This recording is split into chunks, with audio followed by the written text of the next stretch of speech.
Assalamualaikum warahmatullahi wabarakatuh. Pada video ini akan dijelaskan tentang materi penguatan ekonomi maritim dan agrikultur di Indonesia. Penguatan ekonomi maritim. Yang pertama, potensi ekonomi maritim Indonesia.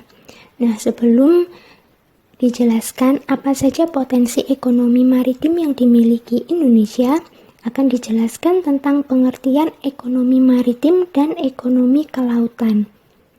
Sebagian besar orang menyamakan pengertian ekonomi maritim dan ekonomi kelautan. Tetapi, kedua istilah tersebut memiliki arti yang berbeda. Ekonomi maritim adalah kegiatan ekonomi yang mencangkup transportasi laut, industri galangan kapal dan perawatannya, serta pembangunan dan pengoperasian pelabuhan beserta industri dan jasa terkait. Sedangkan ekonomi kelautan adalah kegiatan ekonomi yang dilakukan di wilayah pesisir dan lautan serta di darat yang menggunakan sumber daya alam dan jasa-jasa lingkungan kelautan untuk menghasilkan barang dan atau jasa. Lalu, apa perbedaan ekonomi maritim dan ekonomi kelautan?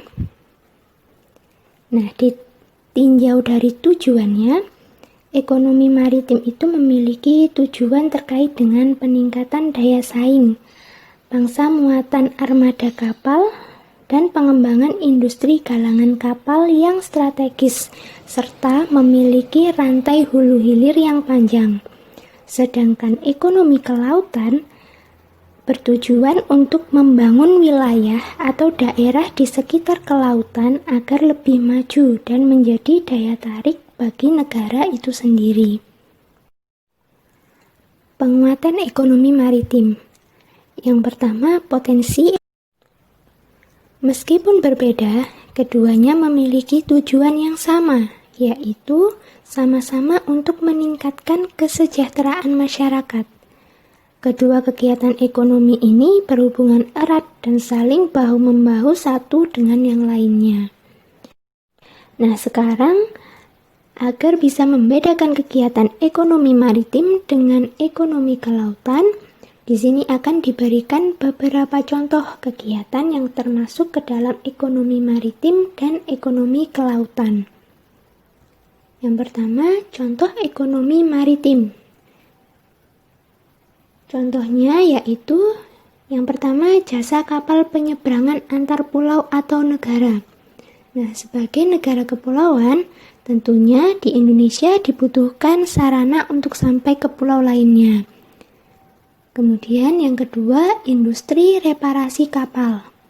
Kapal laut tentu sama dengan mobil atau mesin lainnya yang bisa mengalami kerusakan, sehingga dibutuhkan industri ini untuk memperbaiki kapal yang mengalami kerusakan.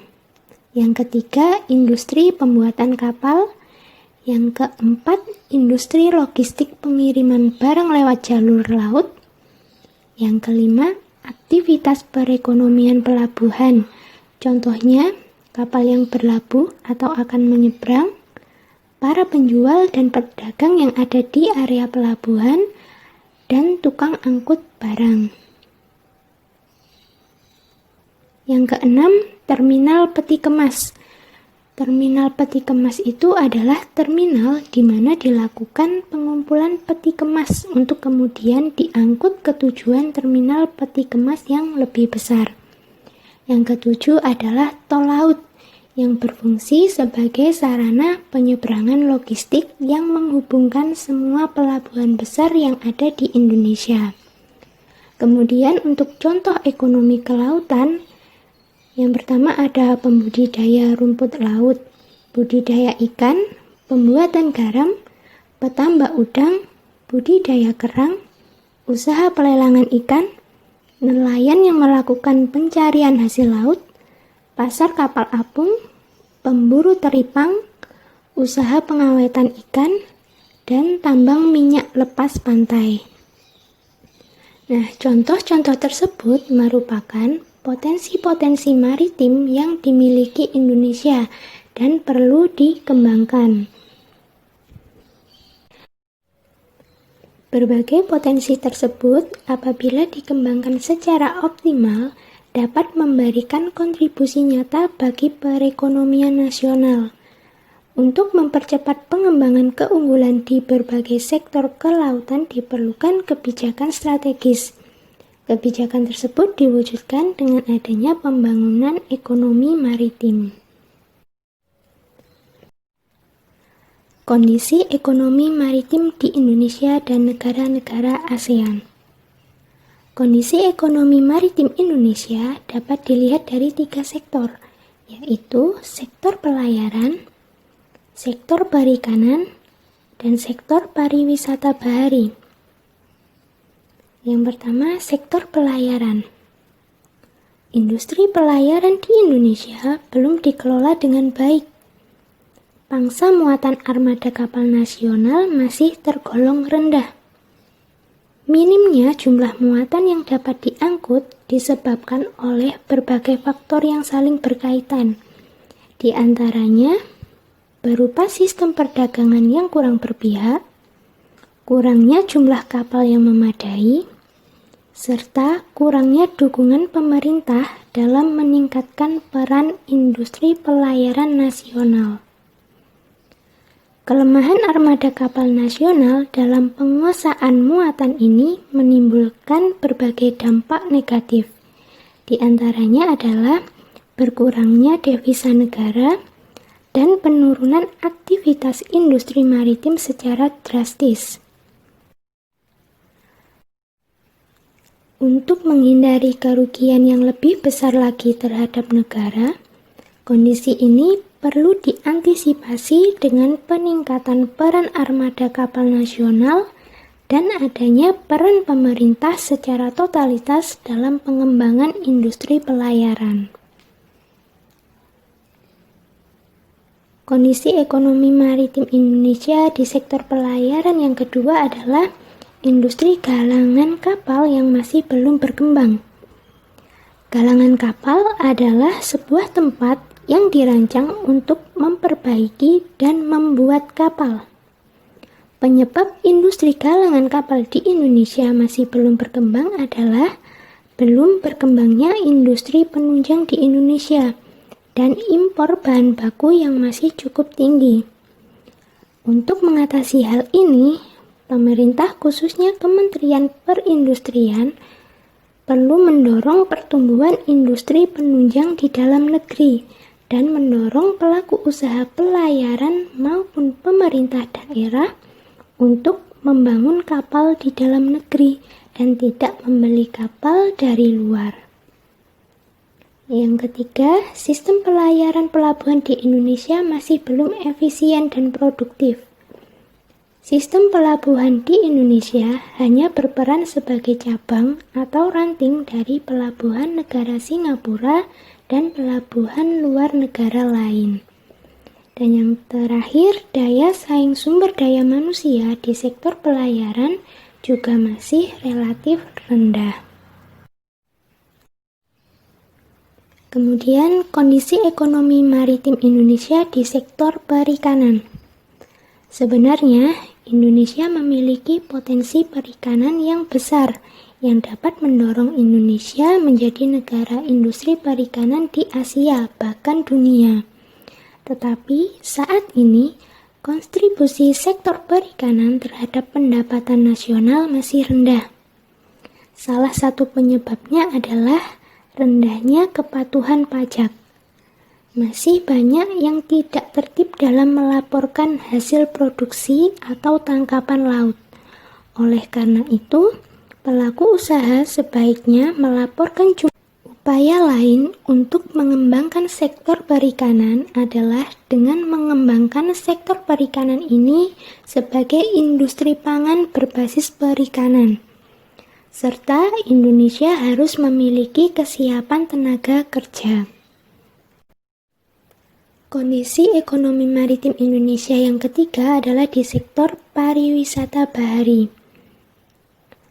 Potensi pariwisata bahari Indonesia sangat menjanjikan untuk menarik devisa. Lebih dari 300 kabupaten atau kota di Indonesia telah mengembangkan pariwisata bahari. Pariwisata bahari menawarkan ekosistem pantai, pesisir, karang, hutan bakau, padang lamun, dan keindahan dasar laut. Hingga saat ini, pariwisata bahari di Indonesia belum berkembang dengan baik. Kondisi tersebut disebabkan masih banyaknya permasalahan yang dihadapi dalam pengembangan dan pengelolaan wisata bahari.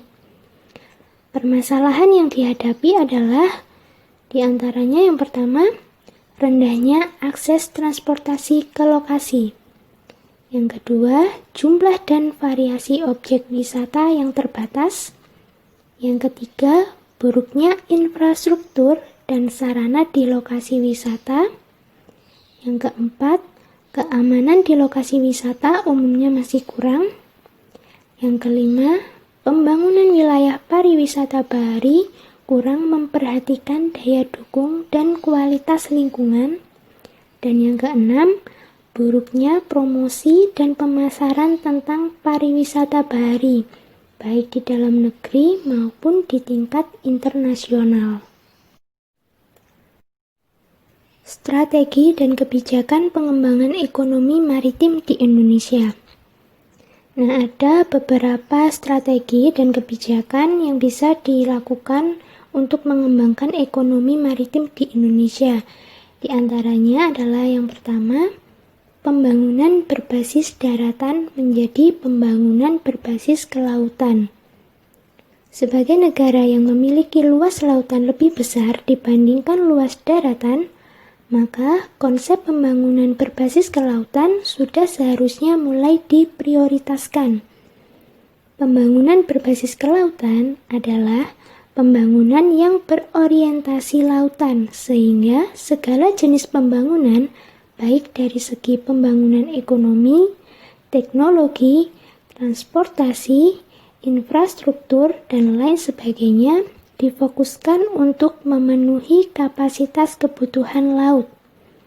Contohnya, pembangunan industri pengolahan ikan, pembangunan pertambangan lepas pantai, dan peningkatan kualitas wisata bahari. Strategi dan kebijakan yang kedua adalah menyiapkan 5 pelabuhan besar untuk menghadapi ASEAN Connectivity. Kelima pelabuhan tersebut adalah Pelabuhan Belawan yang ada di Sumatera Utara, Pelabuhan Batu Ampar yang ada di Batam, Pelabuhan Tanjung Priuk yang ada di Jakarta, Pelabuhan Tanjung Emas yang ada di Semarang, dan Pelabuhan Tanjung Perak yang ada di Surabaya. Kelima pelabuhan tersebut diharapkan mampu bersaing dalam ASEAN Connectivity. Dan strategi dan kebijakan yang ketiga adalah pemerintah menerapkan berbagai regulasi atau suatu peraturan untuk memberdayakan para nelayan. Setelah belajar tentang penguatan ekonomi maritim, selanjutnya kalian akan belajar tentang penguatan agrikultur di Indonesia. Sebelum mempelajari materi ini lebih dalam lagi, apakah kalian tahu apa pengertian dari agrikultur? Agrikultur adalah kegiatan pemanfaatan sumber daya hayati yang dilakukan manusia untuk menghasilkan bahan pangan, bahan baku industri, sumber energi, atau untuk mengelola lingkungan hidupnya.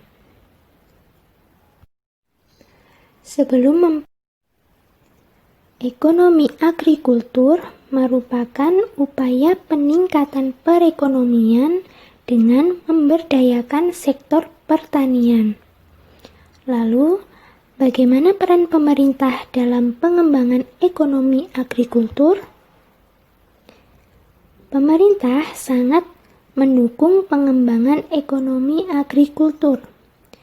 Dukungan yang diberikan pemerintah dalam pengembangan ekonomi agrikultur yang pertama yaitu dengan memberikan subsidi pupuk dan benih.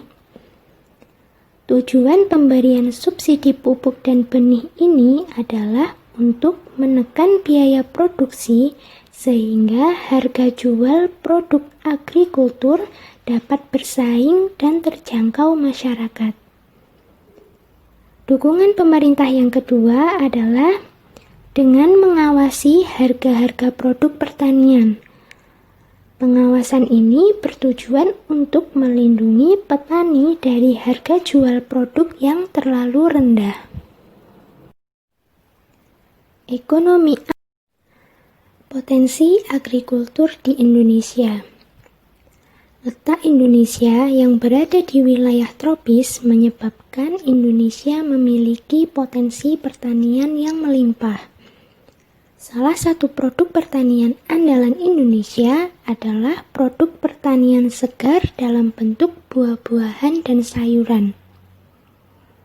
Produk andalan lainnya adalah rempah-rempah dan bahan bakar nabati. Iklim tropis yang dimiliki Indonesia menyebabkan beragam jenis tanaman dapat tumbuh di Indonesia. Di bidang tanaman pangan, Indonesia memiliki berbagai tanaman unggulan seperti padi, kedelai, kacang tanah, dan ubi kayu. Berbagai tanaman tersebut dapat memenuhi kebutuhan pangan nasional. Selain untuk mencukupi kebutuhan nasional, produk tanaman pangan Indonesia dimanfaatkan untuk kegiatan ekspor. Potensi agrikultur. Peran agrikultur di Indonesia. Sektor pertanian atau agrikultur merupakan sektor primer dalam perekonomian Indonesia. Sektor ini memiliki peranan penting dalam perekonomian nasional. Peran penting sektor pertanian dalam perekonomian diantaranya yang pertama, menyerap banyak tenaga kerja. Yang kedua, sebagai penyumbang dalam pendapatan nasional. Yang ketiga, sebagai penghasil devisa negara melalui ekspor komoditas pertanian. Yang keempat, sebagai penyedia sumber pangan bagi masyarakat.